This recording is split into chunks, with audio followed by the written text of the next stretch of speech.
Party का दामन थाम लिया है। ऐसा कहा जा रहा है कि आगामी 2022 विधानसभा चुनाव में पार्टी मुख्यमंत्री के रूप में अजय कोठियाल का चेहरा घोषित कर सकती है। अगर पार्टी की ओर से मुख्यमंत्री के रूप में अजय कोठियाल का चेहरा घोषित किया जाता है तो यह चेहरा आगामी चुनाव में पार्टी के लिए कितना सफल साबित होगा, यह तो आने वाला वक्त बताएगा। वहीं पार्टी का दामन थामने के बाद अजय कोठियाल द्वारा किन किन कार्यों की प्राथमिकता पर रखा जाएगा, इसको लेकर के न्यूज इंडिया के संवाददाता अशोक कुमार ने रिटायर्ड कर्नल अजय कोठियाल से खास बातचीत की। आपको दिखाते हैं।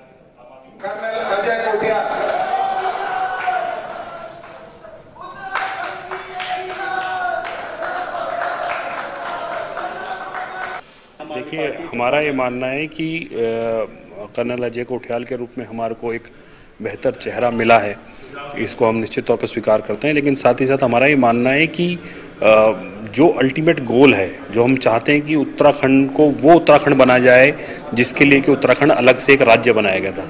राज्य की परिकल्पना केवल ऐसे नहीं हो सकती कि आप कुछ मैप्स पे कुछ लाइन खींच दें और उसको एक अलग राज्य का दर्जा दे दें। जब भी कभी अलग राज्य बनता है तो उसके साथ लोगों की जनभावनाएं जुड़ी होती हैं। लोग ये चाहते हैं कि अलग राज्य बन के वो हमारी जनभावनाएं पूर्ण हों, लेकिन आप देखेंगे कि पिछले 20 सालों में वो कुछ नहीं हो पाया है। अब लोग, उत्तराखंड की जनता आम आदमी पार्टी को कर्नल कोठियाल जी के रूप में एक बेहतर विकल्प के रूप में और एक उम्मीद के साथ देख रहे हैं कि ये वो पार्टी है, वो लोग हैं जो उत्तराखंड को एक बेहतर दशा दे सकते हैं। रिटायर्ड कर्नल अजय कोठियाल जी इस वक्त मेरे साथ मौजूद हैं, जिन्होंने आज आम आदमी पार्टी का दामन थामा है। अजय जी, आपसे जानना चाहेंगे, आज आपने आम आदमी पार्टी का दामन थामा है, कार्यों की अगर हम यहाँ बात करें तो किन कार्यों को अब आप प्राथमिकता पर रखकर आगे काम करेंगे? ये वही सब काम है जो आज से 20 साल पहले जो सोचा गया था कि उत्तराखंड सेपरेट होगा, तो यहाँ पे उन चीज़ों में इम्प्रूवमेंट होगा। मेरे ख्याल से एम्प्लॉयमेंट बिल्कुल यहाँ पे सबको दिखता है, रोज़ अखबारों में आता रहता है। कहीं पे किसी ऐसे कारण है जो बहुत छोटे छोटे हैं जिनकी वजह से रुका हुआ है।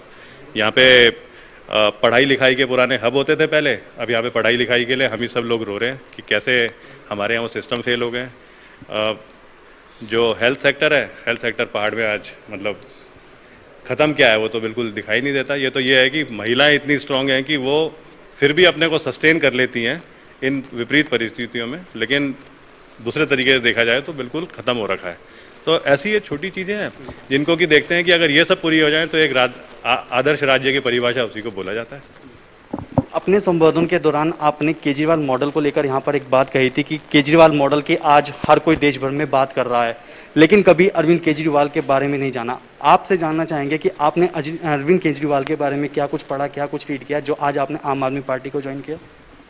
मैंने बोला था वहाँ पे अरविंद केजरीवाल जी को तो सबसे ज़्यादा जाना। मैंने वही बोला, जो आदमी IIT का पढ़ा हुआ है, इसका मतलब उसके कॉम्पिटेंस लेवल तो बिल्कुल अलग है।